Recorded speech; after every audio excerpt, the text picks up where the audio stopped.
So we're going to move on to the next game. Let's talk about the game. Newcastle 0, Manchester City 4.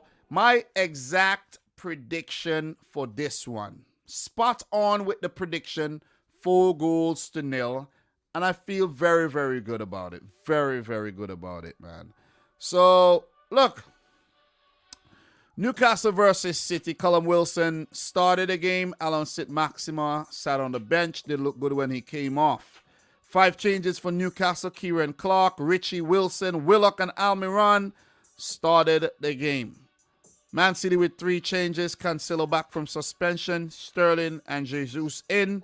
Grealish, Foden, and John Stones rested. I want to ask a question, right?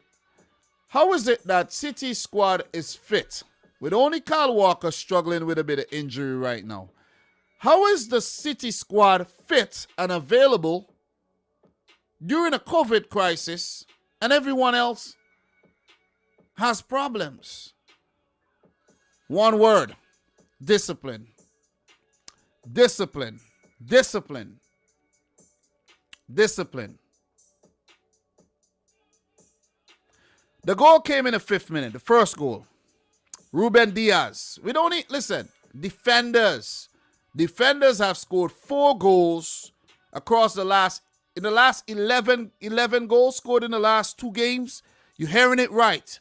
2 games, 11 goals, none conceded against Leeds and Newcastle. You're hearing it right. You are hearing it right. That's what Man City are going on with right now. Man City, you're not getting on good at all, man. You're not behaving yourselves at all. Prior to that, there was a lengthy period where City failed to keep a clean sheet across about 5 games. But the Wolves game, 1-0. Leeds, 7-0. Newcastle, 4-0. So that's 12 goals in the last 3 games without conceding any, which puts Edison on top the Golden Glove chart. So he looks like he's heading towards another Golden Glove title. But look, out of that 12 goals scored, 4 of those goals were scored by defenders. Stones, Ake, Diaz, and Cancelo. Brilliant stuff if you ask me. Brilliant stuff. Goals from everywhere. Defense, midfield, and of course the forwards. No striker. None. No striker, man. You start the fire without a striker. Still. Look. The goal. Zinchenko with a brilliant ball to Cancelo, who did well to keep that ball in play.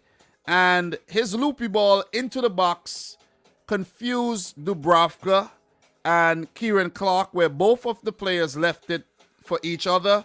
And Ruben Diaz was like, okay, if y'all don't want it, I'll take it. Headed into the back of the net. 1-0 for Man City. So Newcastle had given away a very cheap corner prior to this. This all came from a corner. And they started the game in a very sloppy fashion. But they did bounce back. They conceded early. But Newcastle, even with a 4-0 loss, I think they did put out a very respectable performance. And it wasn't the most polished and cohesive, fluid performance by City. And it's great to see that we could actually play the game not at the highest level and still win 4-0. It is actually scary. It is scary. And Pep mentioned this. Pep mentioned that, wow, you win the game 4-0 and you didn't even play at your best. But we know there's games where City play spectacular football and don't score a lot of goals, right? I actually, if you ask me, I prefer a more disjointed performance like the one we had on the day. And that's disjointed comparing to the lofty standards that City do set, right? Usually it's cleaner. It's cleaner. It was clean, but it's usually cleaner. It's way cleaner than this. I prefer a performance like this. I prefer a performance where the game isn't so one-sided. There's a little competitiveness to it. But we do win. And it looks good, but it wasn't so easy. I prefer that type. But I absolutely hate when we dominate and we have 80% of the ball and the other team beats us a goal to nil or 2-1. I hate those. I really, really do. So, look, in terms of the other goal, 27th minute, listen, man. Joao Cancelo, player of the match right there. King of the match. Listen, man. This guy has been so good. I remember when people used to laugh at Joao Cancelo. Literally laugh. I remember when Ryan LFC and I used to do the streams together. He used to laugh at Joao Cancelo. Who's laughing now? You see what I'm saying? Look at that bright smile, man. Big up to the boy, Joao Cancelo. Listen, what a goal. Brilliant, brilliant goal, man. Brilliant goal. And him along with Bernardo Silva has been City's best players this season. But for me, it is the boy Joao Cancelo, man. He's been the best player. Last season, it was Ruben Diaz. This season, it's another Portuguese, a Benfica product, and it's Joao Cancelo. I spoke recently about going over to Benfica and getting some more Benfica players, man, because it seems like they got the Midas touch when they put on the blue shirt. Seriously. When I say blue, I mean the light blue shirt. You know what I mean? I'm not talking about the Chelsea blue or the Everton blue. I'm talking about the Manchester City blue here. So, brilliant goal. Mahrez with the assist. And the rest is history. Joao Cancelo with a single-minded effort, man. He just wanted to hit that one in the back of the net. And another right back in Trent Alexander-Arnold recently scored a screamer. This is another good one. I'm not going to compare the goals and say which one was better, but both those goals could actually go up for goal of the month for December, along with the Kevin De Bruyne strike that he picked up against Leeds. So brilliant, man. Brilliant, brilliant, brilliant goal. And I think it came out of like nothing. When Newcastle had a lot of possession at that time, they were playing good. They were getting in behind. They were troubling Man City. They were frustrating City. And then out of nothing, Joao Cancelo just hit one in the back of the net. Brilliant stuff. Brilliant. So to follow up the assist, he got a goal. 2-0 at halftime. Pretty dominant stuff by City, if you ask me. And there was only going to be one result on the day. I kind of feel bad for Eddie Howe. But Newcastle, listen, you just got taken over. January is coming up. Eddie Howe did speak about the fact that it's going to be difficult in January to attract players, but I'm pretty sure they're working behind the scenes to bring in some players that could help Newcastle's cause. He said the squad is good. I don't think the squad is good. The squad ain't good. The squad is trash, actually. They need some players that's going to actually affect games and that's going to earn them 3 points. And I don't know if players like Aaron Ramsey or Kieran Trippier is the answer. I really don't think so. You see what I'm saying? They would need to sign like a Dusan Vlahovic or something. You know what I mean? That would just come in the Premier League and maybe hit the ground running and save Newcastle this season. It's not all doom and gloom because they're still in a position where a couple wins could get them out the relegation zone, but it's going to take a lot to get them there. So, look, there was also an incident in the first half there where Ederson fouled Ryan Fraser. Both of them were actually going for the ball, but the ball had gotten away from Ryan Fraser and then Ederson fouled him. Nothing was given.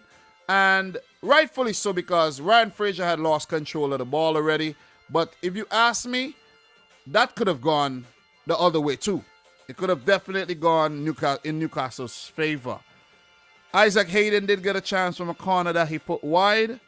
And I did mention that Man City were not at their scintillating best, but still effective. And I do prefer this type of game, if you ask me, where I'm a bit on the edge of my seat, but still we're in the lead. We're still playing well.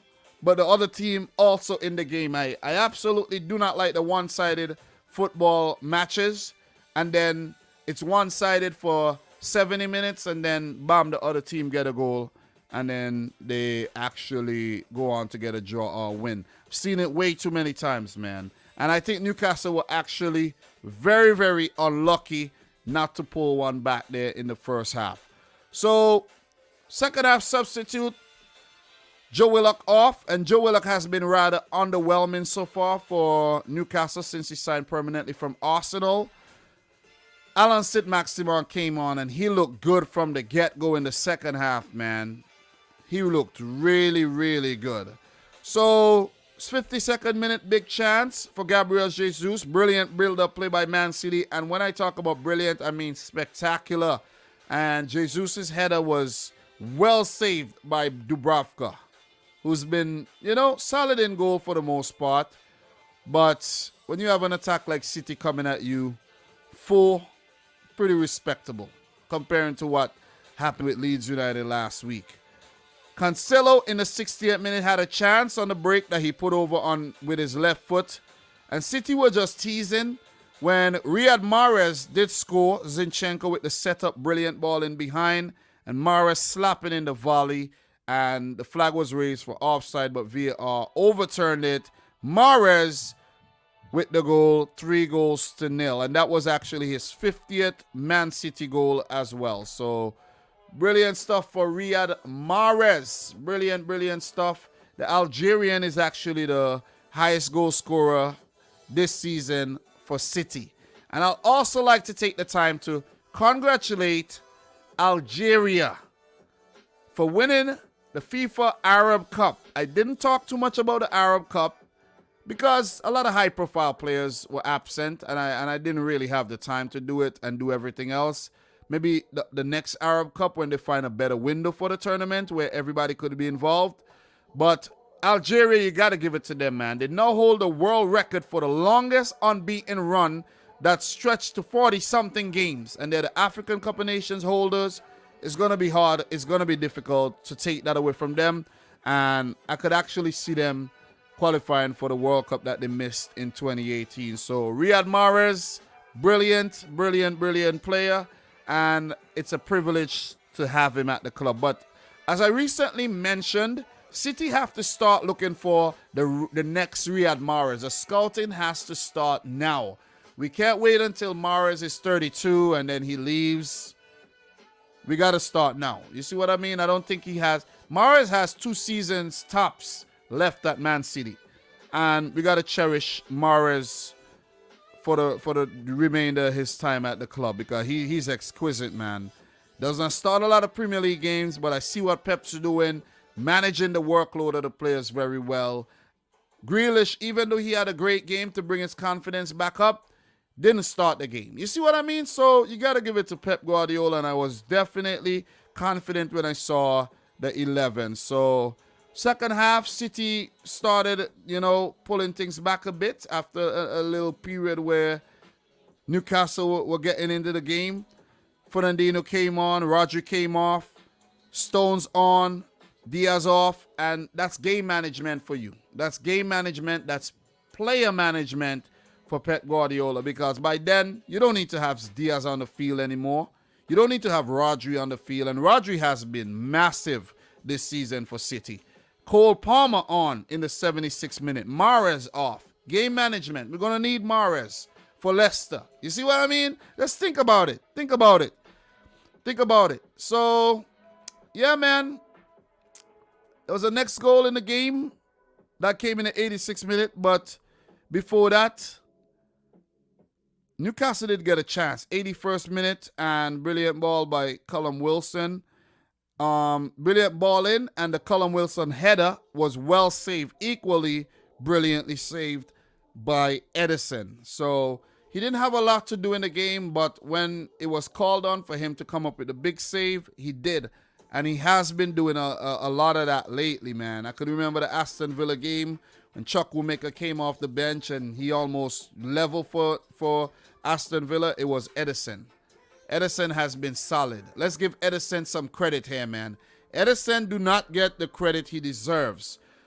even for the Liverpool fans, they like to talk about Alisson and this, that. You guys seen the amount of mistakes that Alisson have been making lately? Have you guys seen?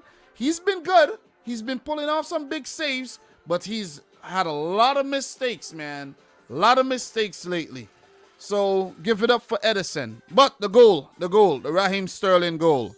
The Raheem Sterling goal, man. City were actually fighting for that clean sheet, which is very important. You got to give it to a team like that. 3-0 up already, and they don't want to concede. Brilliant, brilliant, brilliant attitude to have. This is the hallmark of a very, very good team. Attitude, discipline.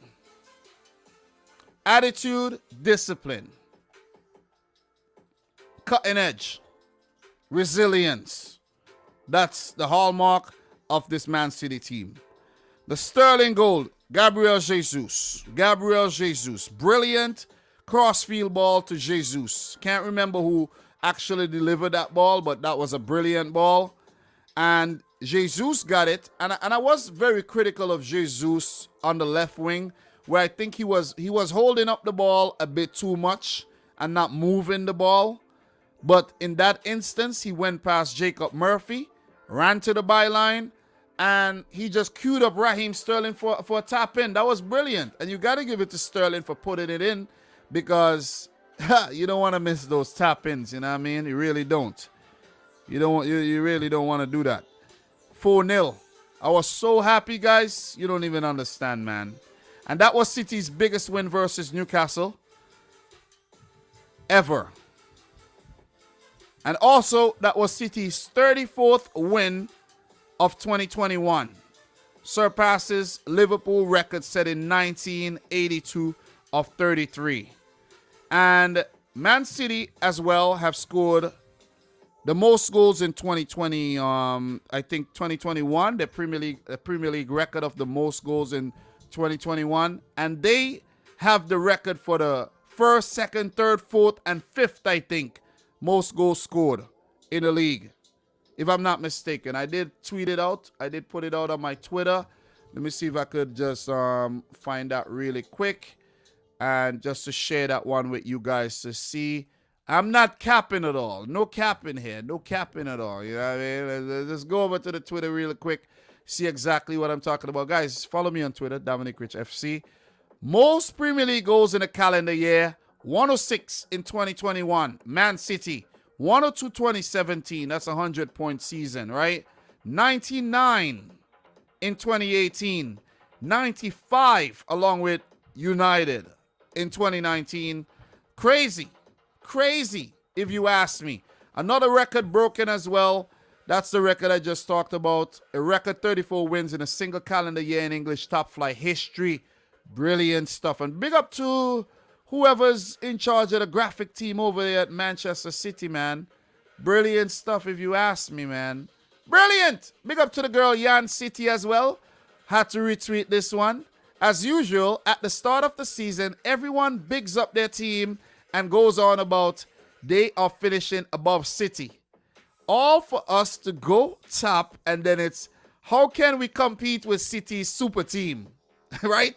The oil money and the billion that we've spent, right? Focus on top 4. Finish then. Bye. Big up to Jan. You know what I'm saying? Brilliant, man. Brilliant. Brilliant, man. Brilliant stuff. Love that. Love that tweet. Love that tweet. So, look, not much more to really talk about. I think that was Joao Cancelo's 100 appearance for Man City as well. And there's also a stat that every time City are on top of the table at Christmas, we do go on to win the title. So, give it up for City, the champions of the 2021-22 English Premier League season. Not yet, not yet, not yet. We don't want to get carried away with that one. We don't. But it was a great day of football if you're a City fan like myself. Definitely. So, look, what we're going to do, we got one more game to talk about, but I want to talk some more about this game. The stats, 18 shots at goal, 7 on target, 72% of the ball. Look at the passing. 709 passes with a 91% pass accuracy. 6 fouls, very disciplined, only 2 yellow cards. And I like the yellow cards because they were tactical fouls. It is smart football. You see a player running in behind, you take him out. You take him out. Tactical foul, baby. Tactical foul. Love him. Love him. You can learn a thing or two from City, man. Trust me on that. Newcastle with 5 shots at goal, 1 on target, 28% of the ball. Look at the passing. 265, 81% pass accuracy. Talk about a team dominated. Look, one absentee that I didn't expect for Newcastle was John Joe Shelby. I really thought he would have showed up and he would have actually helped Newcastle's on the day, their chances on the day, because he did score against Liverpool, right? But this team is not good enough. This Newcastle team ain't good enough. Just want to put it out there. They're not good. They're not good. They haven't been good, and they're not good this season either. They need to do a lot of soul searching, and they also need to dig in the pockets and revamp this team. And this might actually end up happening in the championship.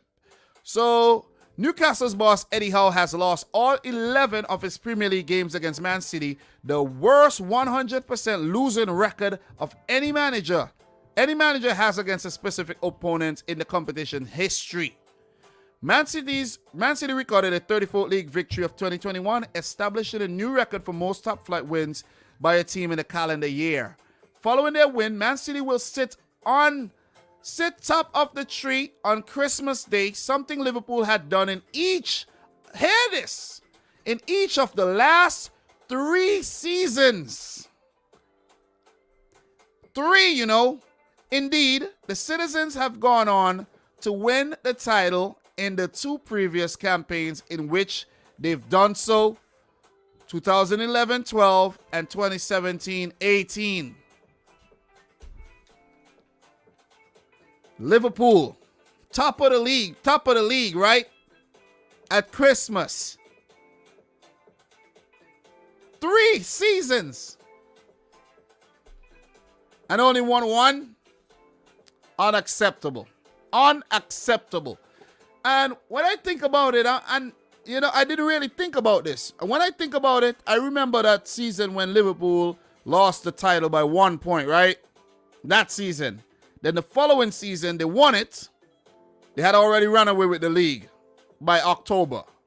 And then last season, defended the title. So when you really think about it, this is where I give Liverpool a lot of credit here and a lot of kudos to Liverpool, right? 2017-18, they came in 4th. But then the levels went up. They got to the Champions League final that season too. But the levels went up the next year, came 2nd by only a point, won the Champions League.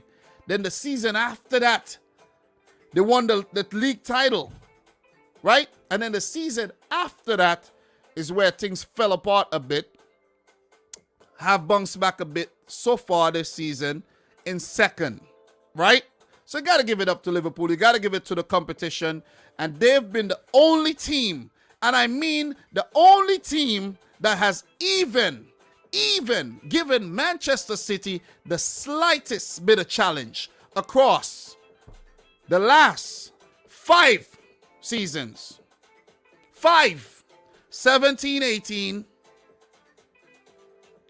18-19, 19-20, 2021, and now in 2022. This is absolutely unbelievable. Give it up to Liverpool. Give it up to City.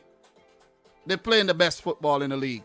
So for Newcastle, who hosted City, the next game will be against Man United, Monday, December the 27th, if it actually goes ahead as planned.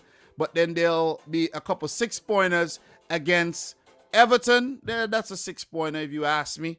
Southampton and against Watford, even against Leeds. So this is where Newcastle's season could actually be saved. That period right there, December 30th to February 8th, even the second Everton game.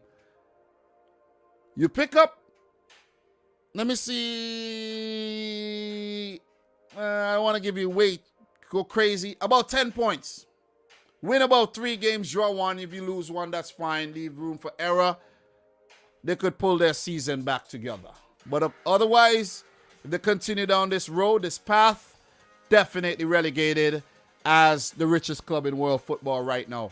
As for Man City, who are probably previously one of the richest, not the richest. PSG's up there. Man City's up there too. Their next game is a tricky fixture at home against Leicester, and I'm hoping we spank the Foxes. Because last season they did beat us. Embarrassing loss last season, 5-2. Then we got Brentford, Arsenal, and Chelsea. Southampton, who we drew against this season. We should win all these games. Yeah, I'm confident. We should win all these games. Right about now, teams should be hoping for Premier League postponement because it's unrelenting pressure from Manchester City. And that's my take. Let me know yours in the chat. Do appreciate it.